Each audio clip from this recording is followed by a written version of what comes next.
The big Apple event has concluded and there's no surprises in terms of what was being launched. In fact, on Tech Today and on Business Today, we had predicted pretty much everything that was launched. But let's give you a quick recap. It all started off, of course, with the Apple Watch announcements. 3 watches, the Apple Watch Series 8, the Apple Watch SE, and yes, an Apple Watch Ultra.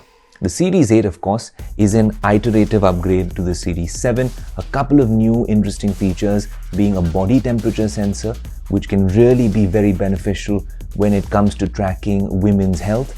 And of course, there's a crash detection feature as well, which means that if you've been involved in a car crash, the watch will notify your emergency contacts and contact emergency services as well. The SE being the inexpensive version, and it comes in interesting colors, of course, as always, but the real showstopper is the Apple Watch Ultra.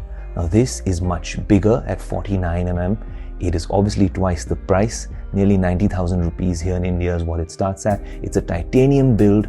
It comes with an action button where you can do all sorts of things for the rugged outdoors. Now what's special about this watch is the fact that you can obviously take this hiking, you can take this for a jog, but you can also go underwater. It has a diving computer in that particular watch. So that's something we'll be waiting for on Tech Today. Then of course there's AirPods Pro 2. That wasn't much of an announcement. They're very similar to the AirPods Pro in design. Now, finally, you can adjust the volume by touching, well, the stem of the AirPod. And they claim it'll be twice as good when it comes to active noise cancellation. Well, we'll see about that. There will be all sorts of transparency modes and adaptive modes and stuff like that. But then, let's get to the big elephant in the room, which is the iPhone 14. There's the iPhone 14, like we predicted. There's an iPhone 14 Plus. And then, of course, you have the Pro and Pro Max. There's no Mini. And that's something, if you were into smaller iPhones, well, then you must be quite disappointed that the iPhone mini line has been discontinued, at least for this year. The iPhone 14 and 14 Plus are pretty standard. A couple of interesting features when it comes to these is, of course, it's coming with the A15 Bionic chip, which was in the Pro devices last year. But an interesting feature which is coming to iPhones is SOS satellite services. Even if you are in a remote area with no mobile network, no data, now your iPhone, starting off in the US and Canada, I believe, can contact a satellite and you can send an emergency notification.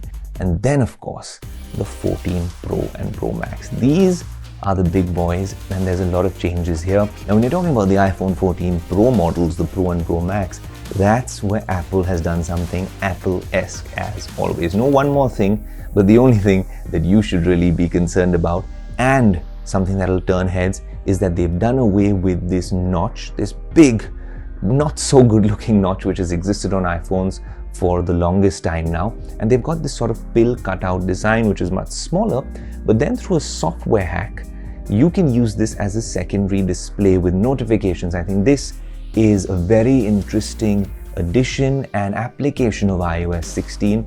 You will have a completely new user experience on your iPhone. Of course, the Pro models will come with all the features that the non-Pro models come with, but they will also come with a better camera system, with, of course, this new display, this new design, and better battery. Now, we're going to get these devices all on Tech Today, India Today, and Business Today, so stay tuned for more.